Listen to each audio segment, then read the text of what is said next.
तोफांनी कोसळणाऱ्या किल्ल्यांच्या कड्यांना छातीवर झेलणाऱ्या संभाजीला, आया बहिणीच्या इग्रतेसाठी, स्वदेश रक्षणासाठी शेकडो शत्रूंचा बळी घेणाऱ्या कर्मनिष्ठ संभाजीला कोणत्या पापाचं प्रायश्चित म्हणून परमेश्वरा असा हा बंदिवास आमच्या हाती मारावा? पण परमेश्वराच्या आठवणी सरशी आमच्या कृत कर्माचा इतिहास कसा बरं आठवू लागला? अरे रे, काय केलं आम्ही हे?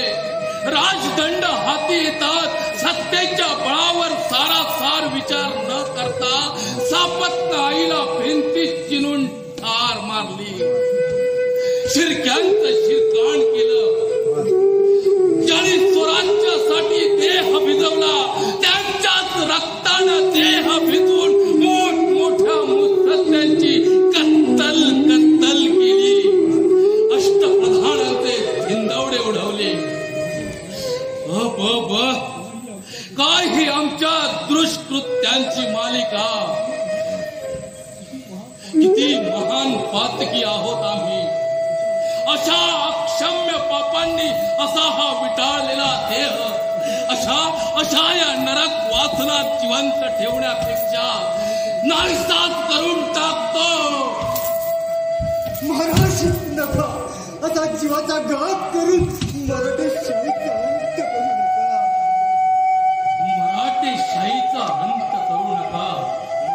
भल्या माणसा, जातीनं तू मुसलमान दिसतोयस आणि मला असा मृत्यूपासून परावृत्त करायला तू आहेस तरी कोण?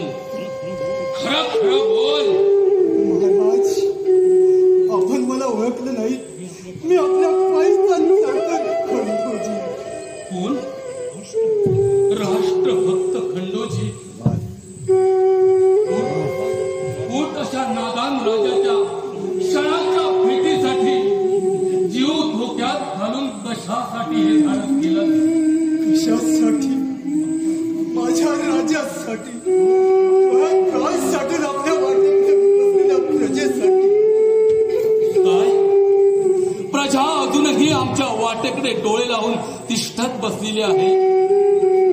या कर्मभ्रष्ट संभाजीनं प्रजेचं असं कोणतं अकल्याण करायचं बाकी ठेवलं म्हणून प्रजेनं आमच्यासाठी जीव कष्ट ठेवावा?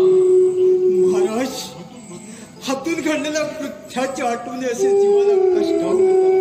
अजूनही आपल्याला राजकर्त्यांचे ऋण फेडून प्रजेचे कल्याण करता येईल. महाराज, माझं ऐका. ही संधी आहे तर हा माझा वेश पांघरून तातडीने तुरुंगाबाहेर व्हा. नाही, तुला अशा या मृत्यूच्या चपड्यात टाकून जाणं आमच्या हातून कधीच होणार नाही. आता आमच्या जीवनात जगण्यासारखं काय उरलं आहे? सोन्याची वेळ होती तेव्हा भलतेच खेळ खेळून बसलो.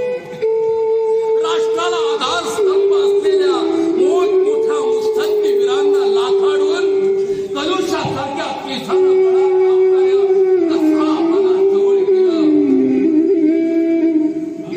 जीवाचा जीव देणाऱ्या राजलक्ष्मीचा उपदेश लाथाडून तुळशीसारख्या छटेल स्त्रीच्या नादाला लागून छत्रपतींच्या बिराला कलंक लावला. अशा या पातकी राजाला जगवण्यापेक्षा आल्या पावली